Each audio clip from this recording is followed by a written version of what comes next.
Those are the scene stealers of the show. But in all honesty, it's not the Red Sea that's the defining moment. The Red Sea doesn't define us, it reveals us. The battles won at the edge of the Red Sea, those are the battles that we won on the edge of the river. Same battle, same faith. The choice to put the rod down, split the sea, walk through it, same faith that it took to weave the basket, cover it with pitch, and release it down the river. You know, some of you tonight, you're holding baskets. You're sitting by the edge of a river, and you're asking yourself, do I let this go and see what God does with it? Or do I take it back to my hut because at least I know what's going on over here? And even though I know that this is only going to take me farther and farther back from where I came from, it somehow feels better than letting my basket go. And I just want to encourage you tonight, let your basket go. Let it go. Take a step toward faith. Take a step toward God. Take a step toward His truth. Don't go back into your hut. You never know what God can do with your basket. But first, you have to let it go, right? You know,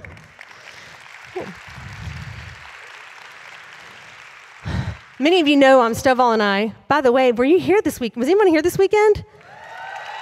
This was actually, I had Annabelle at a dance competition this weekend. And so I wasn't here at the church. I was watching online, but really was a great weekend for me not to be here, as it turns out. Because there are some Sundays that I wish I wasn't sitting on the front row when he was talking about certain things. And last Sunday was one of them. So I just kind of put on a cloak, my imaginary cloak of invisibility, and just wait till the moment passes and let it be, you know? But, you know, if you know anything about me and Stovall's story, you know that one of the things we thought we were called to do was we thought we were called to be missionaries before we moved to Jacksonville. We had it in our hearts to plant a church in Peru and work in Peru. And even before Stovall and I started dating, I was on the mission field every single summer. And one summer, I got the privilege of going to India. I went to the southern state of Tamil Nadu. It's in southern India, and we had an amazing time. That was back in the day, like I think it was in the 90s when doing mimes as outreach was still cool. Do you remember those days? Anybody ever went on a mime mission trip? You know, like the door, we would be like walking, do, do, do, do, do, do, do, whoosh, boom. It was like a YWAM mime that we, you know, there's Jesus and he's all dressed in white. The rest of us have black on, we have our faces painted. It was a whole, like it was a big deal back then. It was the cutting edge ministry of mimes. Because, you know, then you don't have to use words, and there's a clear language barrier in other countries. So we're doing mimes, and I want to say, like, they were very effective. We had an incredible time. It was an amazing trip for me. It was every single night we would meet up in the evening before we went out. We would do crusades in the southern state of Tamil Nadu, and thousands of people would come to these fields. It was incredible. You would just hand out these flyers, and then thousands of people would come to these fields, and we would preach. We would kind of take turns preaching and giving our testimony, and it was like children's church. You ever preach in children's church? Children's church, you're like, who wants to get saved? Everybody. Everyone wants to get saved every single weekend. It's like the biggest, if you are just a starting out speaker, request children's church. Everyone will get saved, 100% effectiveness and 100% results every day in children's church. It is the number one confidence-boosting environment to preach in for beginning communicators. Request it. You need it. You need children's church. That's how India was.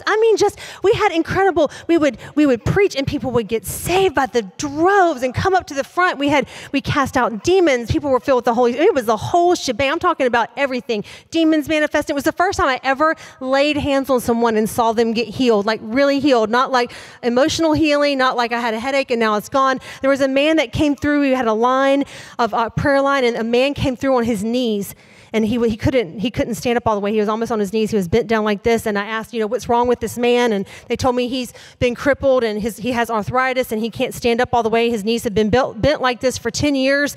And so I laid hands on him, and when I did, his eyes opened up wide like saucers, and he started shaking. And when he started shaking, he stood up. And everyone around him it was a miracle. People were shouting and running and praising the Lord, and he ran off the podium. It was a big deal. He came up and testified. We were having miracles like this every single night. It was amazing. I loved it. So the very last day, we're there for 2 weeks, and our team leader said we were kind of looking, that takes a lot out of you to do that for 2 solid weeks. So we were looking forward to a down day, but our team leader said we have one more place to go. It's really important that we go there.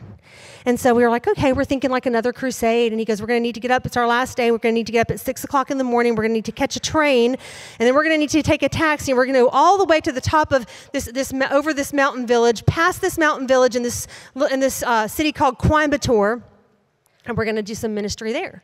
And I'm thinking, wow, this must be a really important place to spend our very last day traveling all day, all morning from 6 in the morning. We're going to travel up a mountain. This is going to be incredible. Couldn't wait. Imagining thousands of people coming forth. I mean, I've had this incredible, experience the last few days, and we finally get there. I'm exhausted. No mimes, no mind makeup. I'm thinking, what am I going to share? Because we would all testify during the meetings, and I'm thinking I have this whole great message about faith, this faith-building message, reaching out to God in faith, that God can heal you, He can set you free. I'm going over it in my head, and we walk up to the top. We get out of our taxi finally at the top of the mountain after about 5 or 6 hours of traveling. We walk up, and it's like a little town, like a little village, not even a town, like it's some huts sprinkled around.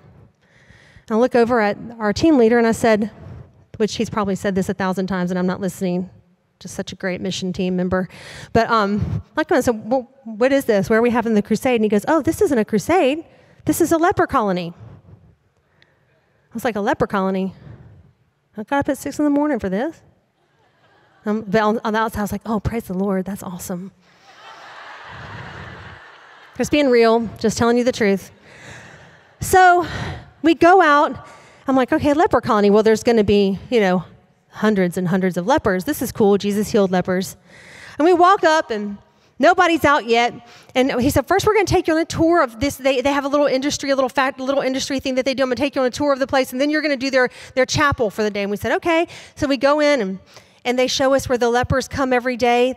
And he said they make these little gifts to sell at market. They make these little necklaces. They string beads, and then some of them weave mats. They have different things that they do. And he was showing us these little beads these little bead strings that they do. It wasn't really even a necklace. It was just like a string with beads on it, and then tied at the end, almost like a keychain would be. And they had tons of them laying down. And I thought, that's cool. They make beads, and sitting there. And he was telling us about the plight of lepers in India. It's weird. Sometimes you have culture shock when you go to other places. Here, like you'll be driving down the street and there's a billboard for, got migraines, take Excedrin, right? So when I was in Coimbatore, you would be driving down the street and they would say, got leprosy? Take this. Like it was just like a headache, like it was really common. He was saying that I kind of couldn't get my hands around it because they would show the people on the signs, they would be like happy because I guess they were cured of leprosy. And I didn't know what to expect. And he said, these people, when they get diagnosed with leprosy, their family cut them off. They have nowhere to go. And so what we do is we go into the streets and find the lepers, and we bring them up on this mountain, and we take care of them until they die. I thought, wow, okay. And I started to kind of doubt this message of faith that I had prepared because I thought, well, you came up here to die. So feeling like maybe I didn't hear from God on that, right? So we're standing there, and this bell rings, and a door opens, and out come a string of lepers. And it was not like the person on the billboard. Some of them didn't have noses. They came hobbling out on their ankles, no feet. Some of them didn't have fingers. Their skin was peeling away. And every single one of them had a smile. Every single one of them was so excited that we were there, and it wasn't throngs of lepers. It was 50, maybe 50 were there. And I started thinking, this is so weird, just weird. We hadn't done anything like this the whole trip. And everyone lined up to give their testimony. And I noticed what I was doing, as people were lining up, I kept scooting one down and one down and one down. Because here I had come with this big talk about faith. But these people had been disowned by their families. And they had been sent to live up in a mountain where nobody would ever see them again, and no one would care if they lived or died. And when they died, they wouldn't even send word back down to their family because the people didn't care. They were already dead to them. They came here to await their death. And here they were hobbling out, and they were so happy. They were smiling. They were so grateful that we were there. And I kept taking the last place and the last place and the last place. I'm kind of hoping, maybe everybody will go and I won't have time, right? And I'm thinking there, I'm turning over. If I get up there, everyone starts, we have worship, we start singing, and everyone starts testifying. I'm standing in the back of the line, and I'm thinking, I can't share this message about faith with these people. And what am I going to say? What am I going to say? Turning over, looking for the words to say, what can I tell people? What can I say that can bring them hope? And I thought to myself this statement. I thought, what would it really be like if your only purpose in life was stringing beads and basically nobody even knew that you exist?